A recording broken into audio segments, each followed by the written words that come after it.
राम जय श्रीमन नारायण। आज के सत्संग के माध्यम से हम आपको श्रवण कराने जा रहे हैं प्रातः उत्थान विज्ञान, अर्थात प्रातः काल उठकर सबसे पहले मनुष्य को क्या करना चाहिए। इसमें हम आपको बताएंगे भौतिक लाभ। प्रातः काल उठने से क्या क्या लाभ है, जिसमें भौतिक लाभ, आध्यात्मिक लाभ और ब्रह्म ध्यान की आवश्यकता। क्या आवश्यकता है प्रातः काल ब्रह्म का ध्यान करो। बहुत से विषयों पर हम आज चर्चा करने जा रहे हैं। पूरा वीडियो आप अवश्य देखिएगा, बच्चों को अवश्य दिखाइएगा पूरा वीडियो, जिससे कि बच्चों में संस्कार पड़े। प्रातः काल उठना है, क्या करना चाहिए, कितने बजे उठना चाहिए और उठकर सबसे पहले क्या करना चाहिए। हमारे चैनल से भी ना जुड़े हो तो सबसे पहले हमारे चैनल से जुड़ जाइए, जिससे कि आपको सत्संग का लाभ नित्य प्राप्त होता रहे। जय सिया राम। आइए आरंभ करते हैं प्रातः काल उत्थान विज्ञान। सबसे पहले हम आपको बताने जा रहे हैं भौतिक लाभ क्या क्या होते हैं। कोई भी व्यक्ति प्रातः ब्राह्म मुहूर्त में उठकर इस अकाट्य सत्य का अनुभव कर सकता है कि प्रातः काल का वायुमंडल शरीर, इंद्रिय और मन को प्रिय लगने वाला तथा स्वास्थ्यप्रद होता है। इसका कारण यह है कि रात्रि में तारा गणों तथा चंद्रमा के शीतल प्रकाश के सहयोग से वातावरण शीतल तथा वायु में प्राणप्रद वायु ऑक्सीजन की मात्रा अन्य समय की अपेक्षा अधिक होती है। इसीलिए शास्त्रों में उस काल की वायु का वीर वायु नाम से स्मरण किया गया है। प्रातः ब्राह्म मुहूर्त में उठने से होने वाले लाभों का वर्णन आयुर्वेद में इस प्रकार किया गया है। ब्राह्म मुहूर्त में उठने से पुरुष को वर्ण, कीर्ति, बुद्धि, लक्ष्मी, स्वास्थ्य तथा आयु की प्राप्ति होती है। उसका शरीर कमल की तरह प्रफुल्लित हो जाता है। धर्म शास्त्रों में भी कहा है कि ब्राह्मे मुहूर्ते बुद्धेत, मनुस्मृति में, अर्थात प्रातः ब्राह्म मुहूर्त में लगभग 4 बजे उठ जाना चाहिए। प्रतिदिन का ब्राह्म मुहूर्त अलग अलग होता है। सूर्य उदय से लगभग 1.5 घंटे पहले का जो समय होता है उसको ब्राह्म मुहूर्त कहते हैं। अब हम आपको बताने जा रहे हैं आध्यात्मिक लाभ क्या होता है जो प्रातः काल उठते हैं। ब्राह्म मुहूर्त में उठकर लघुशंका अर्थात पेशाब करके हाथ पैर धोकर कुछ काल ब्रह्म का ध्यान करना चाहिए। यही काल होता है ब्रह्म प्राप्ति का, ब्रह्म की कृपा प्राप्ति का। ब्रह्म के ध्यान के लिए इससे अधिक उपयुक्त और कोई समय नहीं हो सकता, क्योंकि रात्रि भर विश्राम कर लेने के कारण व्यष्टि मानव पिंड की मन इंद्रियां शांत होती हैं तथा समष्टि ब्रह्मांड का वातावरण भी शांत होता है। इसी समय बड़े बड़े ऋषि मुनि भी ब्रह्म ध्यान करते हैं। उनके सम्यक ध्यान की तरंगों से हम लोगों के ध्यान में विशेष सहायता प्राप्त हो जाती है। अतः यह समय ब्रह्म ध्यान के लिए बहुत ही उत्तम समय होता है और इसे ब्राह्म मुहूर्त कहते हैं। ध्यान द्वारा समष्टि आत्मा रूप ब्रह्म से व्यष्टि आत्मा का संबंध होने से हमारी सुप्त हुई आध्यात्मिक शक्तियों को बहुत लाभ होता है। ब्रह्म ध्यान की आवश्यकता क्या है? हमारे लौकिक तथा अलौकिक सभी कार्य क्रिया शक्ति, ज्ञान शक्ति, भाव संकल्प शक्ति से ही संपूर्ण होते हैं।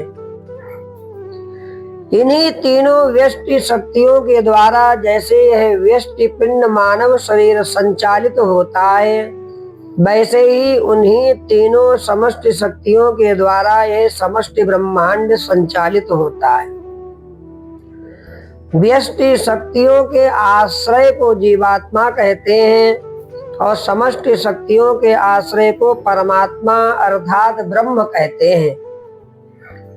जीवात्मा शरीर द्वारा तभी अपने कार्य सम्यक संपन्न कर सकता है जब उसकी युक्त तीनों शक्तियां सबल बनी रहे।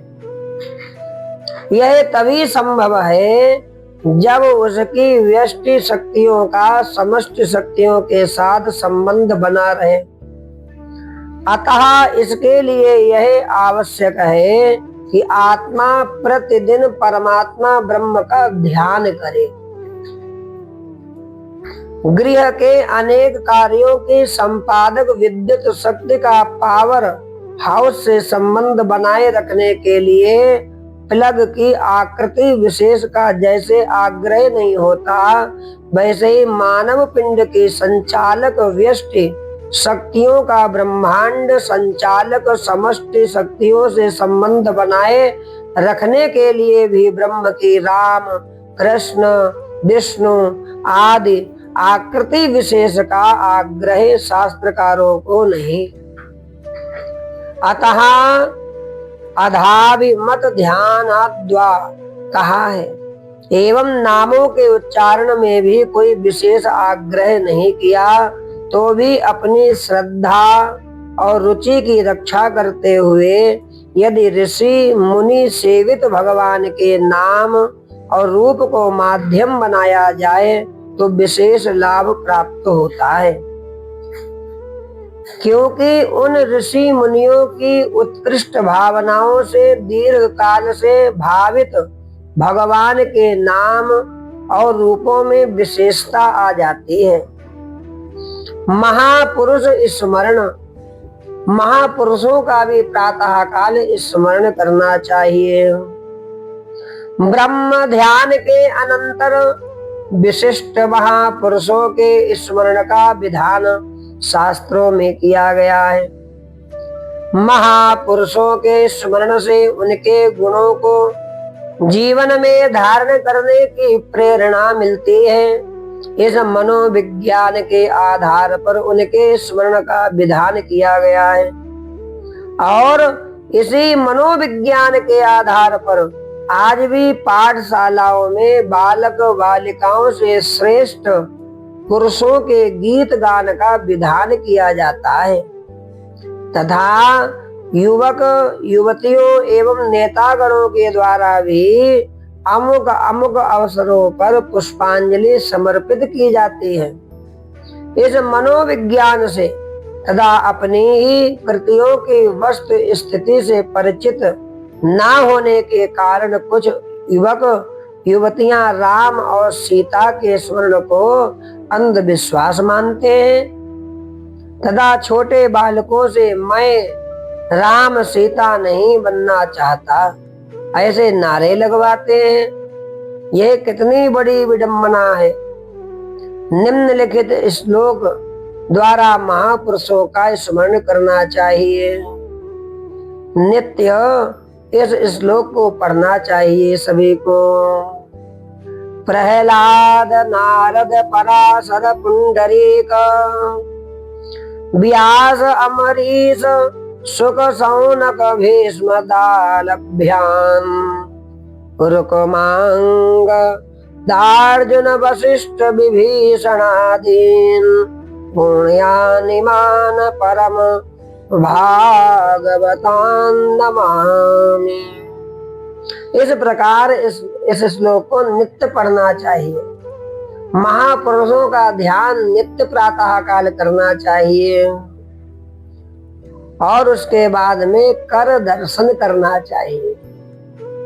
आप सभी को पता है महापुरुषों का स्मरण करने के अनंतर निम्न श्लोक को पढ़ना चाहिए और हाथ का दर्शन करते रहना चाहिए।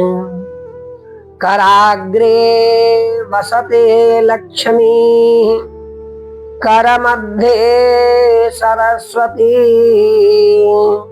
कर मूले स्थितो ब्रह्मा, प्रभाते कर दर्शनम। अर्थात हाथ के अग्रभाग में श्री लक्ष्मी का निवास है, हाथ के मध्य भाग में विद्यादात्री सरस्वती का निवास है, हाथ के मूल भाग में बुद्धिदाता ब्रह्मा का निवास है। इसलिए प्रभात में कर दर्शन अवश्य करना चाहिए प्रत्येक मनुष्य को। तात्पर्य यह है कि मानव जीवन की सफलता के लिए धन, विद्या, बुद्धि इन तीनों की परम आवश्यकता है। इन तीनों को कर्म पुरुषार्थ के प्रतीक कर हाथ में स्थित बताने का तात्पर्य है कि इनका पुरुषार्थ के द्वारा संपादन करना चाहिए।